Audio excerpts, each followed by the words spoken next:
Panels are an integral part to comics. Some people, including Scott McCloud, think that this is the essence of the form of comics. He even has a whole chapter dedicated to them in his book. That's why polyptychs like the Ghent altarpiece are considered, under McCloud's definition, comics. But what do panels do for a story? Let's examine a specific example. This is the Flash. He is the fastest man alive. He was created in 1940 by Gardner Fox and Harry Lampert, and first appeared in Flash Comics #1. His comics were like any other superhero comic books during that time, 4-color rectangular panels. But I won't be talking about Jay Garrick. I'll be talking about the newest incarnation. The newest version is part of New 52, a complete revamp of DC Comics titles. Since Flash is one of the most popular superheroes of all time, of course the Flash would be one of the first to be revamped. The new artist is named Francis Manapul, and his use of panel art and structure is, though true to classic style, about as revamped as the rest of DC. Here's an average page of Manapul's Flash. Notice that most of the panels are rectangular, like any old comic book. It's easy to follow, gets the point across, does everything a comic should, tell a story with pictures and text boxes. However, Manapul has significantly different pages, like this one. It's still very classic. Most of the pages are the old rectangular boxes, but the first panel and the bottom left panel are significantly different, even in different ways. The top panel is dully colored and blurred, with removed text bubbles, while the bottom left panel is bold and bright, without any background, except for maybe a couple of people who don't matter. Why does Manapul do this? He does this for two main responses: focus and feeling. These two responses are responsible for different messages of a panel. There are two kinds of focus, one kind of feeling and a mix of focus and feeling. Hold on a second. I may be getting ahead of myself. What do those responses even mean? Focus is emphasizing what is, in reality, a minute detail. For example, say that as you go about your day, you pass by a window while it's dark out. You see a faint reflection of yourself in the window instead of seeing what's outside. A minute detail, but it is insightful, so it must be emphasized. Feeling is the mood of an event.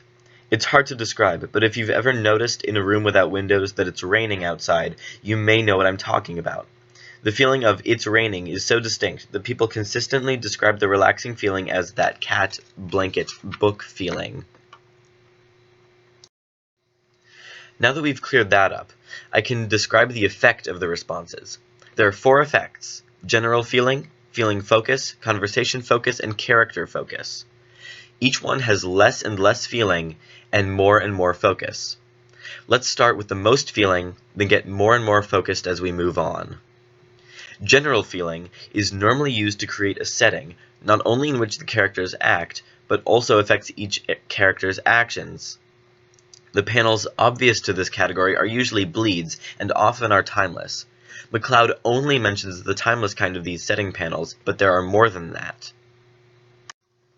The first panel of the 9th page is one of these non-timeless panels. In fact, the whole panel takes up less than a second, since Flash is only running a few yards. Why does it feel so timeless? Because the scene is blurred. Blur transforms an action to a scene by making it seem larger in time or in space than it actually is. Feeling focus, the next effect on our list, is about encompassing the reader in a single moment. It does this by using bleed without as much blur. The goal of the panel isn't to make the moment seem larger than it is, only to make the feeling larger than it is. Too difficult? Maybe an example would help explain. This panel inspired me to cover this topic. The bleed is at the sides of the panel, which does this. I'm moving my hands in front of my face to my ears like a visor. It covers not only your entire vision in that moment, but also the sound.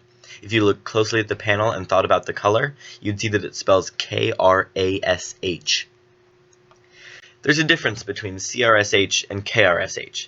One of them is just a word, crash. Nothing special, just a word to denote the event. Crash, on the other hand, is also the sound. It's the so high-pitched it's painful echo off of the walls. It's the glass hitting the floor. The moment encompasses you. Next, conversation focus. The clearest example of this effect is on page 4 on the bottom left. Notice that there isn't even a background. Everything is just the text bubbles and the characters involved. There's some figures behind them, but those are dulled, while the main characters are bolded to show that they're much more important. Finally, we have character focus. This page is actually just a title page, but it's a very clear example.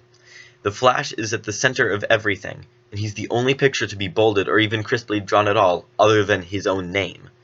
This works well for the title page, of course, since the comic is all about the Flash. We see other, less clear examples of all of these effects throughout the entire comic. General feeling is likely the most commonly used by Manipul, followed by focus conversation. Sometimes he mixes them together, like in this panel, possibly to give us a sense of context for everything that is happening in the story. Actually, that makes a lot of sense, at least to describe the feeling part of the spectrum.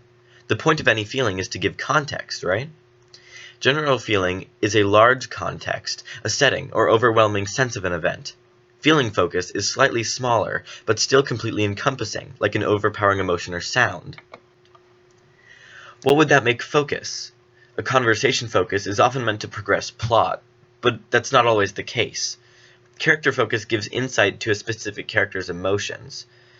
Maybe the focus is meant to create a sense of other while keeping a sense of iconness.